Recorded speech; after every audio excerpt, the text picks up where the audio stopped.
Hello super investors, बात करेंगे Brightcom group के बारे में। और ब्राइटकॉम ग्रुप में ऑपरेटर लोग कितने होशियारी से प्ले करते हैं वो जानेंगे इस वीडियो में। ब्राइटकॉम ग्रुप के बारे में बात करने के पहले आपको बता दूं, अगर आपको चाहिए कल के लिए जैकपॉट शेयर जो कि 1 डे से 10 डेज़ में आपको 10% का प्रॉफिट दे दे, तो मुझे व्हाट्सएप करके पूछ सकते हो 9545850000 इस नंबर पर। कल के लिए भी 3-4 बेस्ट जैकपॉट शेयर रेडी है, आप व्हाट्सएप करके पूछ सकते हो। और अगर आप चाहते हो कि आपका पोर्टफोलियो हमारी टीम मैनेज करे, जो कि राइट टाइम पे एंट्री करती है, राइट टाइम पे एग्जिट करती है और आपके पोर्टफोलियो को रखती है हरदम ग्रीन, तो उसके लिए भी कांटेक्ट कर सकते हो उसके डिटेल्स जानने के लिए। क्योंकि काफ़ी लोग जॉब करते हैं, बिजनेस करते हैं, उनको पोर्टफोलियो पे ध्यान देते आता नहीं है, और बहुत बार लोग बाय तो कर लेते हैं बट सेल कब करना है समझ में आता नहीं है। तो इसके लिए ही राइट टाइम पे एंट्री और राइट टाइम पे एंट्री एग्ज़िट ये काफ़ी इम्पॉर्टेंट होता है। तो वही काम हमारी पोर्टफोलियो की टीम करती है, जो कि आपके पोर्टफोलियो पर पूरा ध्यान रखती है दिन भर, जिससे आपको लॉस नहीं होता है। फ्रेंड्स, ब्राइटकॉम ग्रुप में आपने देखा होगा पिछले 3-4 दिन से एक ही रेंज में चल रहा है, 16 रुपये के आसपास। ना कि अपर सर्किट लग रहा है, ना ही लोअर सर्किट लग रहा है। और मैंने आपको बताया था कि ब्राइटकॉम ग्रुप का शेयर पहले तो एएसएम स्टेज 1 में गया, फिर एएसएम स्टेज 2 में गया, फिर एएसएम स्टेज 3 में गया, और फिर से अभी आ चुका है एएसएम स्टेज 2 में। काफ़ी लोगों ने मैसेज करके पूछा कि एएसएम स्टेज 2 में गया है तो क्या फ़र्क पड़ेगा।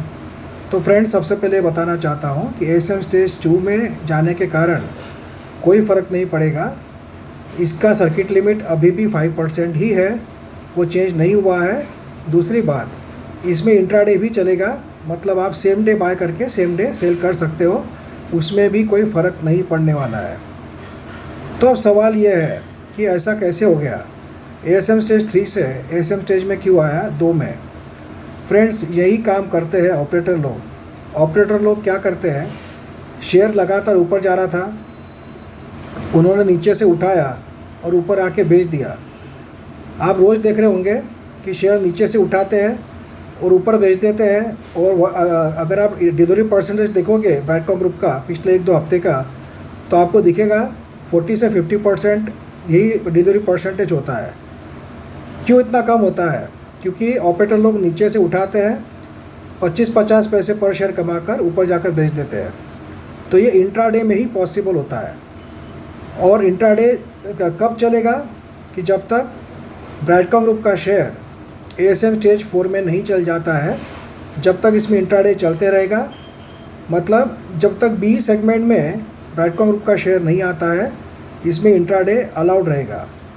और इंट्राडे अलाउड चलते रहा तो किसको फ़ायदा होगा? ऑपरेटर लोगों को, क्योंकि इंट्राडे चलते रहा तो ही वो एक दिन में ट्रेडिंग कर लेते हैं, इंट्राडे बेच लेते हैं। भले ही पहले आपने देखा होगा कि ब्राइटकॉम ग्रुप का शेयर बार बार शॉर्ट करते थे ये लोग। पहले नॉर्मल ट्रेडिंग करता था और 3-3:30 बजे के आसपास गिरना शुरू हो जाता था। तो जब शॉर्ट करके मतलब बेचकर ऑपरेटर लोग कमाते थे। अब जब से 9 रुपये से ऊपर जाना शुरू हुआ है, इन्होंने अब उल्टा शुरू कर दिया है।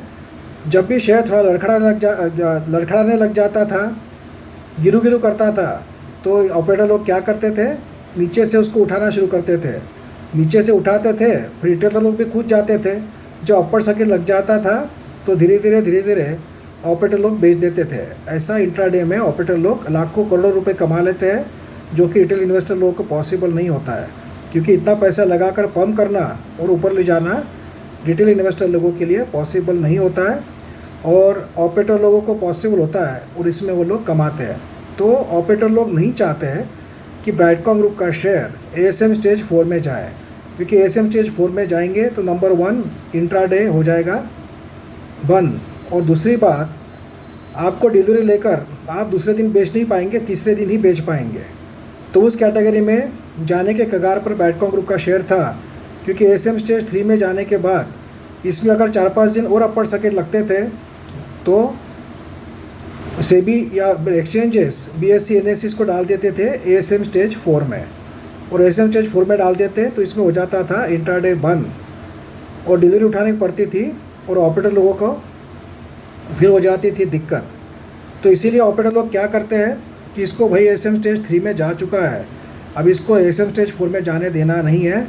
तो उन्होंने क्या किया, 3-4 दिन तक ब्राइडकॉम ग्रुप का नॉर्मल ट्रेडिंग शुरू करा दिया। नॉर्मल ट्रेडिंग होने के कारण क्या हो गया, उसका जो आरएसआई है थोड़ा नीचे आ गया, और प्लस एनएसई बीएसई ने फिर से इसको एएसएम स्टेज 2 में डाल दिया, जिसके कारण इसमें इंट्राडे चलते रहेगा। देखिए फ्रेंड्स, लाखों करोड़ों shares retail investors buy sell नहीं कर सकते हैं, उसमें इतनी ताकत भी नहीं होती है, ना ही हिम्मत होती है। ये काम कर सकते हैं ओनली ऑपरेटर लोग, और ऑपरेटर लोगों को पता होता है कि उनको एक्चुअली, आप मुझे एक बात बताइए, सबको लग रहा है कि इसका क्वार्टर 4 का रिजल्ट अच्छा ही आने वाला है, भले ही लॉस डिक्लेयर होगा, बट ओवरऑल रिजल्ट क्वार्टर का अच्छा आने वाला है, और वो अच्छा आने के बाद शेयर नॉन स्टॉप ऊपर जा सकता है। ये मालूम होने के बावजूद भी ऑपरेटर लोग इसको बाय क्यों नहीं कर रहे हैं, उन्होंने क्यों इसमें नॉर्मल ट्रेडिंग पे लेके आ गए इसको, उसका कारण यही है कि वो नहीं चाहते हैं कि अभी एएसएम स्टेज 4 में जाए। क्योंकि वो क्या करेंगे, अभी समझो रिजल्ट अच्छा भी आ गया, शेयर में नॉन स्टॉप फिर से अपर सर्किट लगेगा, पहले 3-4 अपर सर्किट लगेंगे समझो, तो एएसएम स्टेज 3 में जाएगा फिर से, उसके बाद में और 4-5 दिन ऊपर जाएगा, उसके बाद में एएसएम स्टेज 4 में जाएगा।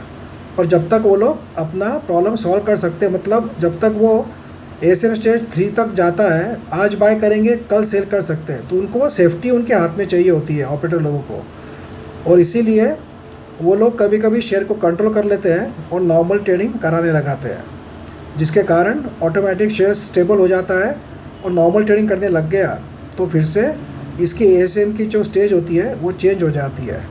तो इस प्रकार से कोई भी शेयर को ऑपरेटर लोग मैनेज करते हैं, और ब्राइडकॉम ग्रुप तो ऑपरेटर लोगों का पहले से ही फेवरेट स्टॉक रहा है, जिसमें इंट्राडे में वॉल्यूम भी अच्छा होता है।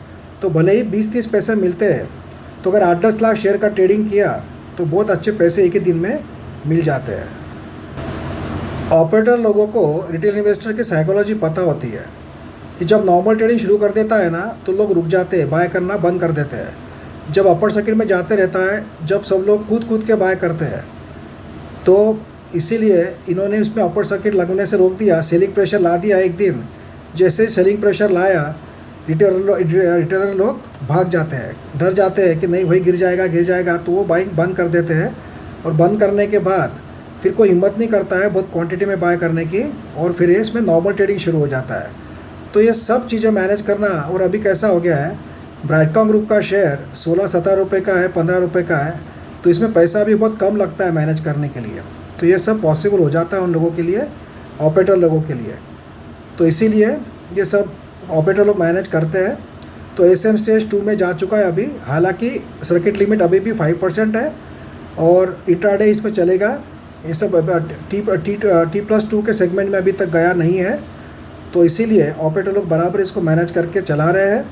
रिज़ल्ट जैसे ही आएगा और अपर सर्किट में जाने लग जाएगा, तो हो सकता है कि ये लोग चाहेंगे कि भाई 4-5 अपर सर्किट मारने के बाद इसमें से उनको एग्जिट करते आना चाहिए, अटकना नहीं चाहिए, इसीलिए इसको रोक रहे हैं। बट अगर रिज़ल्ट एक्स्ट्राऑर्डिनरी आया और नॉन स्टॉप अपर सर्किट में गया, तो हो सकता है जल्दी हमें एएसएम स्टेज 4 में देखने को मिलेगा ब्राइडकॉम ग्रुप का शेयर, और उसके बाद में इसमें ये चला जाएगा T+2 सेगमेंट में। मतलब आप आज बाय करोगे तो कल नहीं बेच पाओगे, परसों ही बेच पाओगे। तो देखते हैं क्या होता है आगे। बट इतना ही कहना चाहता हूँ कि ऑपरेटर लोग बहुत स्मार्टली प्ले करते हैं, और बराबर उन्होंने एएसएम स्टेज 3 से एएसएम स्टेज 2 में ले जाने के लिए ब्राइडकॉम ग्रुप को बराबर स्टेबल कर दिया। जबकि ऐसा देखा जाए तो बिफोर क्वार्टर 4 रिज़ल्ट इसमें लगातार ऊपर सर्किट लगना चाहिए था। ये ब्राइडकॉम ग्रुप का पहले से ही रहा है, जब भी क्वार्टर 4 के रिजल्ट की डेट आती है हिस्ट्री में, कभी भी जब भी डिक्लेयर होती है, उसके बाद में अच्छी तेज़ी देखने को मिलती है। बट इस बार ऐसा नहीं हो रहा है, और लोग क्या होता है, लोग थोड़ा डरते भी है कि ऐसा नहीं हो। 99% चांस ये है कि रिज़ल्ट अच्छा ही आएगा, 1% ऐसा चांस है कि उसमें कुछ क्लैरिफिकेशन कंपनी की ओर से आए बैलेंस शीट में, जिसके कारण कुछ नेगेटिव इम्पैक्ट भी जा सकता है। ये डर के मारे रिटेलर लोग तो लेते नहीं है, और ऑपरेटर लोगों को कुछ फ़र्क पड़ता नहीं है, क्योंकि उनको कोई होल्डिंग करना होता नहीं है।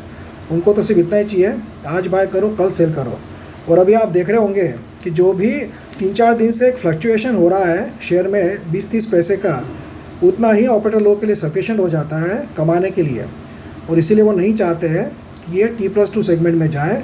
इसके लिए इंट्राडे चलता रहे और वो लोग लाखों रुपए कमाते रहे। बट देखते हैं कि रिज़ल्ट के बाद में क्या होता है। कि बी SM स्टेज 4 में जाता है कि नॉर्मल ट्रेडिंग करता है, ये डिपेंड करेगा। बट ऑपरेटर लोग जिन्होंने बराबर इसको ऑपरेट करके रखा हुआ है और वो कोशिश करेंगे कि ये SM स्टेज 4 में ना जाए। देखते हैं आगे क्या होता है ब्राइटकॉम ग्रुप में। हमें सबको इंतज़ार है क्वार्टर 4 के रिज़ल्ट का कैसा आता है, उसके ऊपर आगे की पूरी रणनीति हमारी तय है। Thank you friends.